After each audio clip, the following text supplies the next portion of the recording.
Yun guys, bumili nga pala ako guys ng ANT nylon line guys na pang seahorse siya guys at shark line mga lodi. Napakatibay nito mga lodi. Ito yung ginagamit ko guys sa mga saranggola na pinapalipad ko mga lodi. At ang size nga pala ng nabili ko guys ay 1.20 mm mga lodi at 1 kilo yan mga lodi. At ayan guys, ilalagay na natin siya sa pulunan mga lodi para makapagpalipad tayo ng saranggola hanggang magdamagan mga guys.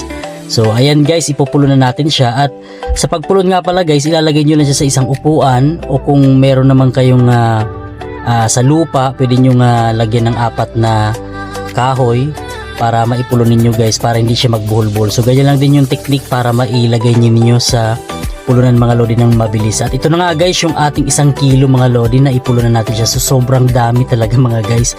At ito yung bago natin at yung luma natin guys na 120 at yung ating 140 size mga lodi. So ilalagay ko yung link guys. So bili na kayo guys.